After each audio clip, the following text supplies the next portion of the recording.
बिस्मिल्लाहिर्रहमानिर्रहीम। अस्सलाम वालेकुम। कैसे हैं स्टूडेंट्स आप सब? उम्मीद है आप सब खैरियत से होंगे।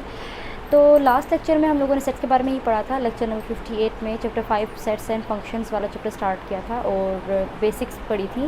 मैंने कहा था बाकी का जितना भी इंट्रोडक्शन है वो नेक्स्ट लेक्चर में डिस्कस करेंगे। तो अभी कुछ सेट्स को देख लेते हैं और जितना और कवर हो सका वो सारा कवर कर लेंगे। तो इम्पॉर्टेंट सेट्स मैंने बोर्ड पर लिखे हैं जो बहुत ही बेसिक से हैं। अगर आपने पहले भी सेट्स पढ़े हैं तो आपने ये वाले लाजमी पढ़े होंगे। तो इनको दोबारा से गो थ्रू कर लेते हैं, थोड़ा सा हल्का सा इनको डिस्कस कर लेते हैं ताकि आपके लिए आगे आसानी हो जाए।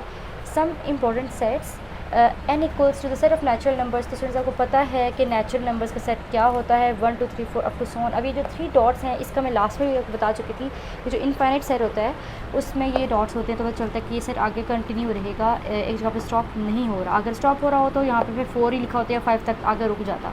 लेकिन 3 डॉट्स का मतलब है कि ये हमारे पास सेट जो है वो आगे कंटिन्यू है, ये इनफाइनाइट सेट है। नेचुरल सेट हो गया। होल नंबर्स का सेट कौन सा होता है जिसमें ज़ीरो भी साथ आ जाए, तो 0 1 2 3 4 अप टू सो ऑन जो है होल नंबर्स का सेट है। इसी तरह से z equals to the set of all integers. तो हमें पता है और आपको लाजमी तो ये बात पता होना चाहिए कि जो इंटीजर्स होते हैं उसको उस सेट को z से डिनोट करते हैं और वो सेट इस तरह से लिखा जाता है, उसमें पॉजिटिव नेगेटिव नंबर्स ज़ीरो के साथ इंक्लूड होते हैं। फिर इवन सेट्स होते हैं, इवन नंबर्स का सेट होता है। तो इवन नंबर के सेट में इवन नंबर्स होंगे, पॉजिटिव नेगेटिव, चाहे पॉजिटिव हों नेगेटिव हों लेकिन इवन नंबर्स होने चाहिए। इवन नंबर्स कौन से होते हैं? जो डिविजिबल बाय 2 होते हैं, 0 2 4 6 8 अप टू सो ऑन। इसके बाद आ जाता है ऑड नंबर्स का सेट, सिर्फ ऑड नंबर्स।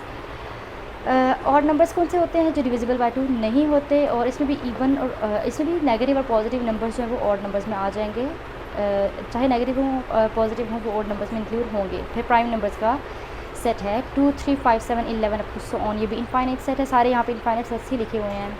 तो प्राइम नंबर्स का सेट जो है उसमें क्या होता है कि वो नंबर जो डिविजिबल हो 1 से या फिर खुद अपने नंबर से ही, तो वो प्राइम नंबर्स में आता है। जैसे कि 2 सिर्फ डिविजिबल अपने नंबर से है और एक 1 से है। इसी तरह 3 भी है, 5 7 11 आगे इस तरह के जितने भी नंबर्स हैं वो प्राइम नंबर्स होंगे। इसके अलग से डेफिनेशन होती है, तो अगर हम वो डिस्कस कर सकें तो वो अलग से भी डिस्कस कर लेंगे। फिर आता है क्यू इक्वल्स टू सिर्फ ऑल रैशनल नंबर्स के रैशनल नंबर्स का सेट जो है उसको डिनोट करते हैं क्यू से, और वो m/n की फॉर्म में होता है। x सच दैट x, इसको रीड कैसे करेंगे सेट को कि x such that x equals to m divided by n, where mn belongs to z, मतलब mn जो है वो इंटीजर से बिलोंग करते हैं और नीचे वाला नंबर n है वो 0 के इक्वल नहीं हो सकता। तो वो नंबर जो m डिवाइडेड बाई n की फॉर्म में हो वो रैशनल नंबर है, ठीक है, जो इस फॉर्म में होगा। फॉर एग्ज़ाम्पल 1/2 5/7 और इसी तरह की फ्रैक्शंस में जो आ जाएंगे नंबर्स वो रैशनल नंबर में इंक्लूड होंगे। इस तरह से भी हम लोग कह सकते हैं ये भी रैशनल नंबर है, ठीक है। n को कहा है 0 के इक्वल नहीं होना चाहिए, बाकी वो किसी और नंबर के इक्वल हो सकता है, 1 के इक्वल भी हो सकता है, ठीक है। तो ये सब रैशनल नंबर्स हो गए। इरेशनल नंबर कौन से होते हैं? वो नंबर्स जो m डिवाइडेड बाई n की फॉर्म में नहीं लिखे जा सकते। x such that not equals to m/n, m/n belong करता है इंटीजर से और n not equals to 0। Irrational numbers की एग्जांपल्स हैं 2 √3 पाई, और ये जो एक्सपोनेंशियल e होता है वो ये हो गया हमारे पास set of rational and irrational numbers. Then आ जाता है रियल नंबर्स। फिर है real numbers, the set of all real numbers. तो रियल नंबर्स रैशनल नंबर्स और इरेशनल नंबर्स को कंबाइन करके रियल नंबर्स आते हैं, ठीक है। दोनों का यूनियन ले लें, अगर रैशनल और इरेशनल नंबर का यूनियन लें तो वो रियल नंबर्स के इक्वल होता है, और रैशनल और इरेशनल नंबर में ये सब नंबर्स आ जाते हैं, ठीक है। तो ये तो हमने इम्पॉर्टेंट सेट्स पढ़ लिए हैं, सेट्स में जो बहुत कॉमनली यूज़ होते हैं। अब हम कुछ आगे के फर्दर टॉपिक्स देख लेते हैं और उन्हें डिस्कस कर लेते हैं जी। तो union of set, intersection of sets, difference of sets हम डिस्कस कर लेते हैं। अच्छा, यूनियन ऑफ सेट्स क्या है, इंटरसेक्शन क्या होता है, डिफरेंस क्या होता है, ये आपने पहले पढ़ लिया होगा अपनी पिछली क्लासेस में। हम उनको दोबारा से देख लेते हैं। बहुत इजी कॉन्सेप्ट है ये सेट्स में और मैथ्स में। आई थिंक मेरे ख्याल में तो बहुत ही इजी चैप्टर होता है ये बच्चों के लिए समझना और इसको सॉल्व करना और इसे क्वेश्चंस को अटेम्प्ट करना एग्ज़ाम्स में भी और क्विज़ टेस्ट में भी। यूनियन लेना है तो 2 सेट्स गिवन होते हैं, ठीक है, उनका यूनियन फाइंड आउट करना होता है। इसी तरह से इंटरसेक्शन के लिए भी हमें 2 सेट्स चाहिए होते हैं और उनका इंटरसेक्शन फाइंड करना होता है। यूनियन को कैसे लिखा जाता है, ए फॉर एग्जांपल ए और बी का यूनियन अगर फाइंड करना है तो ए और साथ ही यू का सिंबल जो है ये बताता है यूनियन को, ये यूनियन को डिनोट करता है, ठीक है। ए यूनियन बी, इस तरह से लिखा जाता है ए यूनियन बी को। अब यूनियन निकालना है तो मैंने ए सेट लिखा, क्या है 1 2 3, और अब बी सेट लिख लूँगी, क्या है 4 5 6 7। अब यूनियन का मतलब ये है कि जो ए सेट में एलिमेंट्स हैं और जो बी सेट में एलिमेंट्स हैं उनको इकट्ठा करके कंबाइन करके एक सेट के अंदर लिख लिया जाए तो वो यूनियन कहलाता है। फॉर एग्जांपल इसमें 1 2 3 है, इसमें 4 5 6 7 है, इन सबको मिला के लिख लेंगे तो 1 2 3 4 5 6 7 जो आया है ये यूनियन आ गया है हमारे पास ए और बी सेट का, ठीक है। इस तरह से यूनियन को फाइंड आउट किया जाता है। ये यूनियन की एग्जांपल होगी, यूनियन के बारे में आपको बता दिया। आगे इसको फर्दर भी सॉल्व करेंगे, आगे जब एक्सरसाइज आएगी 5.1 तो उसमें बहुत क्वेश्चंस होंगे, बेशुमार क्वेश्चंस होंगे जिनमें हम लोग जब यूनियन इंटरसेक्शन वगैरह या डिफरेंस वगैरह को सॉल्व करेंगे तो हमारी प्रैक्टिस हो जाएगी। अभी के लिए आपके माइंड में बिठाने के लिए कंसेप्ट कि किस तरह से ये काम किया जाता है मैं आपको बता रही हूँ। इंटरसेक्शन ऑफ सेट, अब इंटरसेक्शन को डिनोट किया जाता है इस तरह से, इस सिंबल से, ये इंटरसेक्शन का सिंबल है, ठीक है। तो ए इंटरसेक्शन बी अगर फाइंड आउट करना है तो हम इस तरह से लिखेंगे और दोनों सेट्स लिख लेते हैं। ए सेट है ए बी सी डी और इंटरसेक्शन का साइन और साथ सी डी ई एफ, ठीक है। अब इंटरसेक्शन क्या होता है, यूनियन में तो ये था कि दोनों सेट्स को कंबाइन करके साथ में लिखा जाए। इंटरसेक्शन में ये होता है कि दोनों सेट्स में जो चीज़ कॉमन हो, जो एलिमेंट कॉमन हो, जो ऑब्जेक्ट कॉमन हो उनको लिखा जाता है। जैसे कि आप देख लेते हैं कि ए यहाँ है तो यहाँ ए है कि नहीं, नहीं है तो ए को नहीं लिखेंगे। इस सेट में बी है, देखते हैं नेक्स्ट में है कि नहीं, बी नहीं है तो इसको भी लिखेंगे। अब ए सेट में सी है और बी सेट में भी सी है तो सी दोनों सेट में मौजूद है इसलिए मैंने सी को लिख लिया, ये इंटरसेक्शन हो रहा है, ठीक है। डी यहाँ पे है, डी यहाँ पे भी है तो मैंने डी को भी लिख लिया। अब ई और एफ ए सेट में नहीं है तो ई और एफ को मैं नहीं लिखूँगी। तो स्टूडेंट्स आपको समझ में आया कि मैंने क्या किया, मैंने वो एलिमेंट्स जो दोनों सेट्स में कॉमन थी, जैसे कि सी डी दोनों सेट्स में थे तो मैंने इनको लिखा है। तो ये जो मैंने काम किया ये कहलाता है इंटरसेक्शन, ठीक है। ये मैंने इंटरसेक्शन लिया है इन दोनों सेट्स का और आगे जितने भी क्वेश्चंस आएंगे उनमें इसी तरह से इंटरसेक्शन किया जाएगा। अच्छा, ये इंटरसेक्शन हो गया है। अब डिफरेंस ऑफ सेट्स देख लेते हैं। तो देखिए स्टूडेंट्स, यहाँ पे मैंने लिखा है ए डिफरेंस बी और बी डिफरेंस ए डिफरेंस बी का आंसर अलग होता है, बी डिफरेंस ए का आंसर अलग होता है। ये डिफरेंस का साइन है, माइनस भी बोल देते हैं इसको कभी कभी स्टूडेंट्स, लेकिन डिफरेंस जो है वो इसका नेम है, डिफरेंस ही बोलना चाहिए कि डिफरेंस हम फाइंड आउट करें इस सेट्स का। अच्छा, ए डिफरेंस बी, तो ए डिफरेंस बी किस तरह से फाइंड करेंगे, ए की वो एलिमेंट्स जो बी में ना हो, ठीक है। तो इस तरह से हमने वो आंसर लिखना होगा अपना।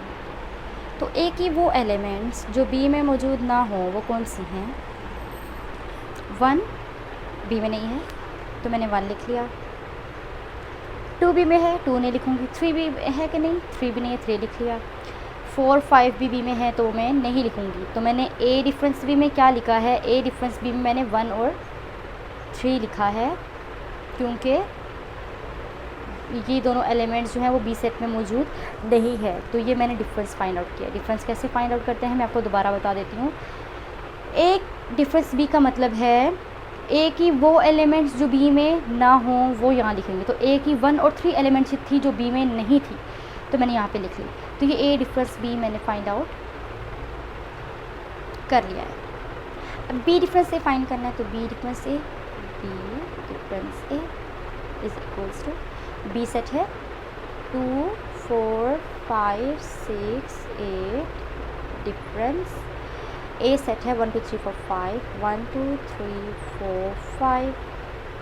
सो B difference A is equals to, B की वो एलिमेंट्स जो ए में ना हो, तो बी की कौन सी एलिमेंट ए में नहीं है, 2 तो ए में है, 4 भी ए में है, 5 भी ए में है, 6 और 8 जो है वो ए में नहीं है बी के। ऐसा ही है, बी के 6 और 8 एलिमेंट्स जो हैं वो ए में नहीं हैं तो ये मेरे पास बी डिफरेंस ए आ गया है, ठीक है। तो ये मेरे पास, मैंने डिफरेंस ऑफ सेट्स भी आपको बता दिया कि किस तरह से फाइंड आउट किया जाता है या किस तरह से इसको सॉल्व किया जा सकता है। तो उम्मीद है स्टूडेंट्स आपको यूनियन ऑफ सेट्स और intersection of sets, difference of sets जो है वो समझ में आ गया होगा। लेकिन अगर अभी भी आपको कोई कन्फ्यूजन हो, कोई स्टेप या कोई बात या कोई टर्म ऐसी हो जो समझ में ना आई हो, या आपको थोड़ा सा मसला हो रहा हो, कन्फ्यूजन हो रही हो, तो आप कमेंट सेक्शन में पूछ सकते हैं। अब हम आगे का टॉपिक्स देख लेते हैं कि बाकी और क्या टॉपिक्स हैं मेन, तो वो डिस्कस कर लेते हैं जी। तो complement of a set, complement of a set क्या होता है? तो हमने पीछे पढ़ा है डिफरेंस, पढ़ा है नंबर्स का कि difference of set, difference of set किस तरह से हमने इसमें क्या करते हैं, उसमें हम डिफरेंस निकालते हैं ना, जिसको स्टूडेंट्स, कुछ स्टूडेंट्स माइनस भी बोलते हैं। तो स्टूडेंट्स वही काम कॉम्प्लीमेंट ऑफ अ सेट में भी आपने करना है। कैसे करना है? सबसे पहली बात तो ये कि कॉम्प्लीमेंट ऑफ अ सेट, अगर हमारे पास कोई सेट है उसका कॉम्प्लीमेंट हम फाइंड करें तो हम उसके ऊपर या तो स्मॉल बार डालेंगे या फिर स्मॉल सी डालेंगे उसके ऊपर। ये चीज़ डिनोट करती है कि हमने कॉम्प्लीमेंट निकाला है या कॉम्प्लीमेंट है ये किसी चीज़, किसी नंबर का। कोई भी सेट हो, ए सेट हो, बी सेट हो, सी सेट हो, ई हो, प्राइम आ जाएगा उसके ऊपर, तो इसका मतलब ये है कि उसका कॉम्प्लीमेंट फाइंड आउट करना है या फाइंड आउट किया हुआ है। तो लेट्स सपोज अगर हमारे पास ए कोई सेट है, मैं कोई सेट लिख लेती हूँ। Let's suppose A is equals to A 2 4 6 8, and we also have another set U that is equals to 1 2 3 up to so on 10 ऐसे। अब हम इसका कॉम्प्लीमेंट फाइंड आउट करते हैं। तो डिफरेंस निकालना, लेकिन सिर्फ एक सेट गिवन है तो डिफरेंस इसका किस तरह से निकालेंगे? तो जब भी कॉम्प्लीमेंट निकालने को कहा जाए तो हमारे पास एक यूनिवर्सल सेट भी गिवन होगा, जो कि अभी हमारे पास मैंने बोर्ड लिखा है 1 से लेके 10 तक उसके अंदर एलिमेंट्स हैं। तो जब भी कॉम्प्लीमेंट निकालना होता है सेट का तो एक यूनिवर्सल सेट होता है और एक सेट वो होता है जिसका कॉम्प्लीमेंट फाइंड आउट करना होता है। तो यहाँ पे हम एक का कॉम्प्लीमेंट फाइंड आउट करने जा रहे हैं, तो इसके लिए मुझे एक यूनिवर्सल सेट भी चाहिए था, तो वो मैंने यहाँ पे लिख लिया। ठीक है, तो दो सेट्स चाहिए होते हैं, एक वो जिसका कॉम्प्लीमेंट निकाल रहे हैं वो तो हो गई, एक और सेट चाहिए होता है जो कि मैंने यहाँ पे लिख लिया, जो कि यूनिवर्सल सेट कहलाता है। अब इसका कॉम्प्लीमेंट कैसे निकालेंगे? एक बार किस तरह से लिखेंगे? u डिफरेंस a या u माइनस a करके हम इसको ऐसे लिख लेंगे। तो इस तरह से सॉल्व करके हम a का कॉम्प्लीमेंट फाइंड आउट कर लेंगे। अब डिफरेंस कैसे निकालते हैं ये हमने अभी पीछे पढ़ा है, जब हम लोग डिफरेंस ऑफ अ सेट निकालना सीख रहे थे तो हमने पढ़ा है कि डिफरेंस किस तरह से फाइंड आउट किया जाता है। मैं u सेट लिख लेती हूँ, है 1 2 3 up to 10। Difference a set क्या है? 2 4 6 8, ये आ गया। तो a complement is equals to, अब u सेट के वो एलिमेंट्स जो a में ना हो, इस सेट के वो एलिमेंट्स जो a में ना हो, तो 1 नहीं है a में, 3 नहीं है, 4 है, 5 नहीं है, 7 नहीं है, 9 नहीं है, और 9 नहीं है और 10 भी नहीं है। तो u सेट के वो एलिमेंट्स जो ए सेट में नहीं थे मैंने लिख लिए। तो ये जो आंसर आया है ये मेरे पास ए का कॉम्प्लीमेंट आ गया है। तो ये कॉम्प्लीमेंट फाइंड आउट कर लिया है। तो उम्मीद है स्टूडेंट्स आपको कॉम्प्लीमेंट फाइंड आउट करना समझ में आ गया होगा।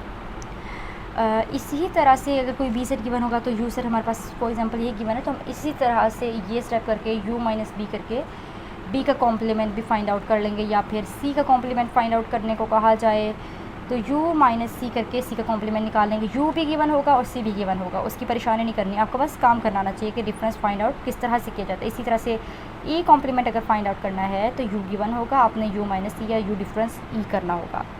ये चीज़ आनी चाहिए आपको, सॉल्व करनी आनी चाहिए। u और e आपके पास गिवन होंगे। तो ये हमने देख लिया है कॉम्प्लीमेंट ऑफ अ सेट के बारे में भी कि सेट का कॉम्प्लीमेंट किस तरह से फाइंड आउट किया जाता है। उम्मीद है स्टूडेंट्स आपको आज का लेक्चर समझ में आ गया होगा, जिसमें हमने इम्पॉर्टेंट सेट्स को कवर किया है, डिस्कस किया है। जो मेन बेसिक सेट्स हैं आपको ऑलरेडी इंशाल्लाह वो पता होंगे। और फिर हमने यूनियन ऑफ सेट्स को भी किया है, इंटरसेक्शन ऑफ सेट्स को, डिफरेंस ऑफ सेट्स को और कॉम्प्लीमेंट ऑफ अ सेट को भी डिस्कस किया है। और मुझे उम्मीद है कि आपको ये सब चीज़ें जो हैं वो समझ में आ गई होंगी। लेकिन अगर आपको कोई स्टेप ऐसा हो जो समझ में ना आया हो तो आप कमेंट सेक्शन में पूछ सकते हैं।